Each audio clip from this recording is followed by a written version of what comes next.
আমরা ঢাকায় দেখি মানুষ খালি খাচ্ছে আর খাচ্ছে, সবাই বসে খায়। ফাস্টফুডের দোকান হাজার হাজার হাজার হাজার, সবাই মেয়ে ছেলে একসাথে বসে খায়, চটপটি, ফুচকা, বার্গার, পিৎজা, খাওয়াই যাবে এদের কাজ। রাস্তায় ফুটপাতে পাটি বিছায় বসে খাওয়া দাওয়া করতেছে, সবাই খাচ্ছে,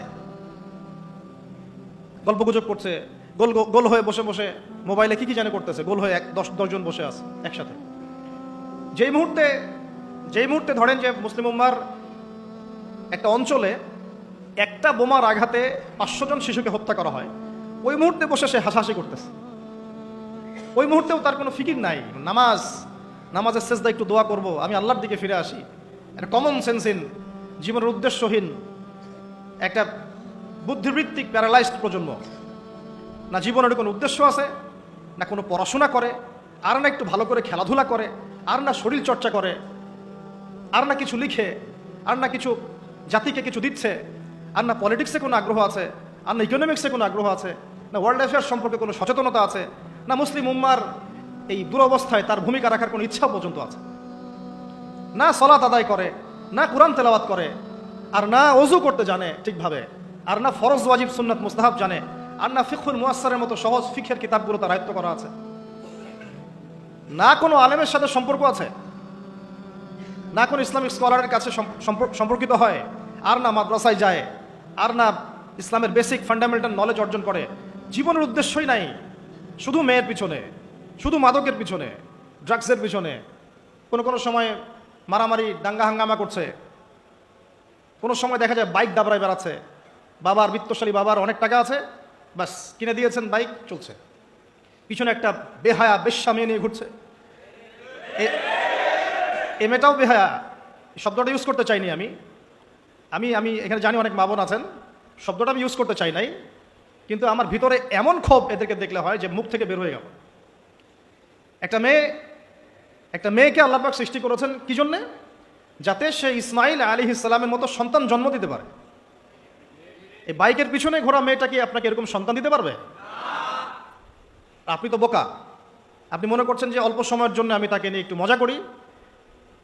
তখন দেখা যাবে আপনারও জীবনে এমন কোনো মেয়ে আল্লাহ পাক দিয়েছেন যে ওই রকম অন্য কারোর সাথে বাইকে ঘুরে আসছিল, তখন কিছু করার থাকবে না, কিচ্ছু করার থাকবে না।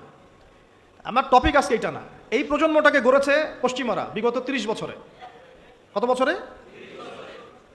এখন যে এডুকেশন সিস্টেমটা চলছে, এটা যদি এভাবেই চলতে থাকে, আপনি আর 20 বছর পরে এমন একটা প্রজন্ম পাবেন যাদেরকে যদি আমি চ্যালেঞ্জ করতেছি, যাদেরকে যদি আপনি নতুন করে কোনো মুক্তিযুদ্ধে পাঠান, গুলি খেয়ে ফেরত আসবে, একটাকে মারতেও পারবে না।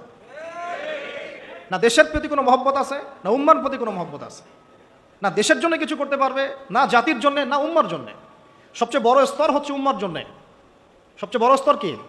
উম্মার জন্য, যে পুরো মুসলিম উম্মা একটা জাতি, আমি এমন একজন বড় নেতা হব যে পুরো মুসলিম উম্মার জন্য কাজ করব।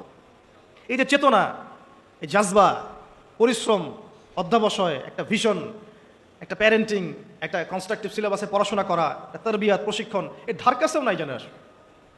ওগুলো অনেক দূরের কথা, বাদ দেন। শুধু এতটুকু ফিকির, আচ্ছা আমি দুনিয়াতে আছি কেন, আমি দুনিয়াতে এসেছি কেন? এক সময় তো আমি ছিলাম না, আবার এক সময় আমি থাকবও না। কেউ এসে চিরস্থায়ী হতে পারে নাই, তো আমরাও পারবো না। তো আল্লাহ পাক আমাদেরকে সৃষ্টিটা করলেন কেন? আমার কাছে আমার রব কি চান? আমি যদি না থাকতাম তাহলে আমার পরিবার চলতো কিনা, আমার সমাজটা চলতো কিনা, আমার শিক্ষা ব্যবস্থাটা চলতো কিনা, আমার দেশটা চলতো কিনা, এই বিশ্বের ঘূর্ণন চলতো কিনা, আর্নিক গতি চলতো কিনা, থেমে যেত? উত্তর না। আমি না থাকলে আর্নিক গতি থামতো না, আমি না থাকলে কি আমার পরিবার থেমে থাকতো না, আমার সমাজ থেমে থাকতো না, এই মসজিদ থেমে থাকতো না, এই রাজনীতি থেমে থাকতো না, অর্থনীতি থেমে থাকতো না, দেশও থেমে থাকতো না, উম্মাও থেমে থাকতো না। তাহলে আল্লাহ পাক আমাকে কেন সৃষ্টি করলেন? আমার কি রোল আছে এখানে, আমার কি ভূমিকা? এই এতটুকু চিন্তা করার মতো আমাদের জেনারেশন আমরা পাচ্ছি না। আপনারা ফোন বের করে ছবি তুলতেছেন, ভাবেন এগুলো নিয়ে, আমাকে দিয়ে কি করবেন? আমাদের তো কিচ্ছু করার নাই এই কথাগুলো বলা ছাড়া, এই কথাগুলো বলা বা সচেতনতা তৈরি করা ছাড়া আমাদের হাতে কিছুই করার নাই। Not at all, absolutely nothing, কিচ্ছু করার নাই। এইসব ফ্যান্টাসি দিয়ে লাভ নাই। আপনাদের মধ্য থেকে জেনারেশন তৈরি করতে, আলেম তৈরি করতে হবে। আপনাদের মধ্য থেকে কারি, হাফেজ, দাইল আল্লাহ এবং উম্মার নেতৃত্ব প্রদানকারী জেনারেশন তৈরি করতে হবে। এইসব চেয়ারে বসে কয়জন? সারা বাংলাদেশে হয়তো 50 জন, 100 জন। এই 100টা মানুষ ইউনাইটেড না, তারাও বিক্ষিপ্ত। 16 কোটি মুসলিমের দেশ বলছেন, 16,000 দলে বিভক্ত। এর মধ্যে সবচেয়ে বিশুদ্ধ যেটাকে আমরা মনে করি, সেখানেও দেখবেন যে আরও 10টা 20টা দল হয়ে বসে আছে। এর বাইরে গিয়ে আবার যারা বললো না তারা বিশুদ্ধ নয়, আমরাই সবচেয়ে বিশুদ্ধ, ওদের মধ্যেও 10টা দল হয়ে গেল। না তারা ইউনাইটেড, না তারা মানে আমরা, না আমরা ইউনাইটেড, আর না আমাদের কোনো আমিরুল মুমিনিন আছে যিনি সবাইকে একটা জায়গায় নিয়ে দিনের কিছু খেদমত নেবেন, আসসামু ওয়া তাআ থাকবে, শুনলাম মানলাম আনুগত্য করলাম, এমন থাকবে নাই। না কোনো ইকোনমিক বেস, না কোনো স্বতন্ত্র মিডিয়া, না স্বতন্ত্র প্রযুক্তি, না কোনো স্বতন্ত্র মানে পলিটিক্যাল প্ল্যাটফর্ম, কিছু না।